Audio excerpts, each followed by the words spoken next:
Hey y'all, I'm Graves, the TF2 Workbench guy, and this is the first episode of a series I would like to call What is Up with That Thing? It's where I tackle weapons or concepts that are extremely weird and we don't know exactly what's going on with them on Valve's end. We're going to start off with the Tide Turner. This one has been the subject of 4 major buffs and nerfs. It started with getting nerfed so it no longer dealt full crit at any range. At first, it had the best mobility of any shield, middling resistances, rapid charge regeneration if you got a kill, and the powerful melee strikes native to all shields, but with no distance issues like the splendid screen. That last one was a bug. They removed it a little bit later after Tough Break, or not Tough Break, Love and War. But then Smithmas 2014 rolls around. It gets nerfed, so even taking a tiny bit of damage while charging will stop the user in its tracks. And then Gunmetal buffs it up again, changes it so you don't lose as much charge when you get hit. And then Tough Break just comes in, takes like a giant steel-toed boot, stomps on the Tide Turner. It now has the least resistances, the least damage output, but it still has the best mobility of any shield by far, by a long shot. And I think I know why this might be.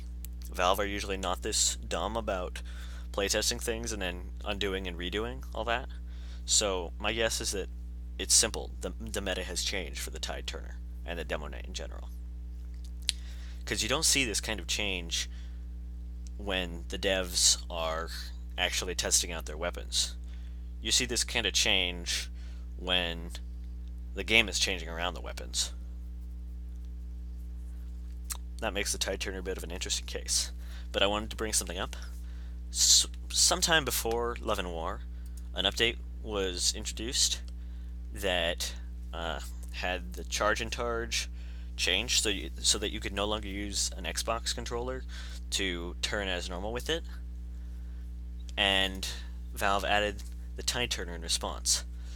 And thus, trimping became well known. Trimping is sort of surfing off a ramp or an inclined surface and getting great mobility with a charge for little to no health cost. And that was quite powerful for the Demo Knight, who otherwise lacked any viable means of vertical transportation.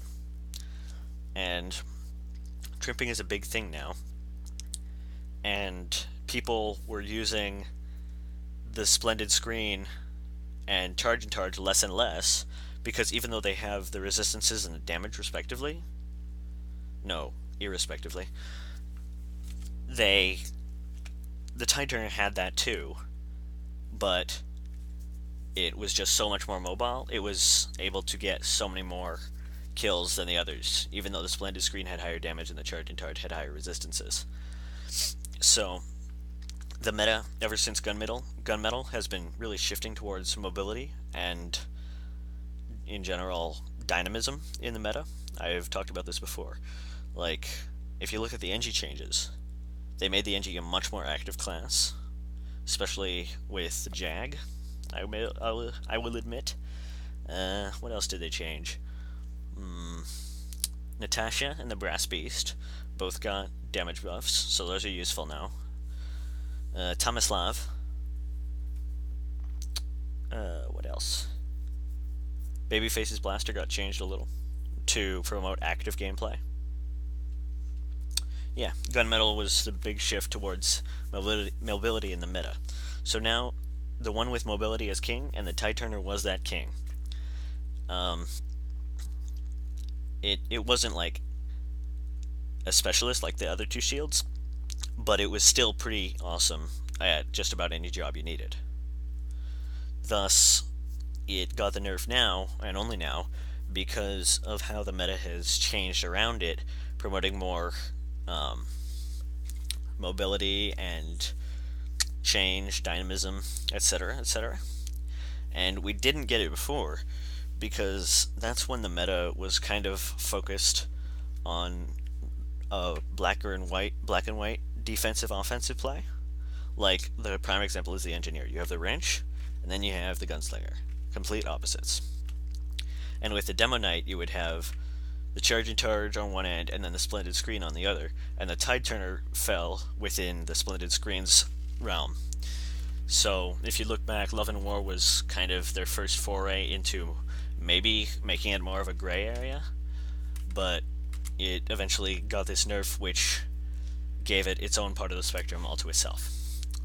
Hope that clears things up. This is just theorycraft on my part, and it's really late, so I might be wrong, but appreciate your watching. See you next time.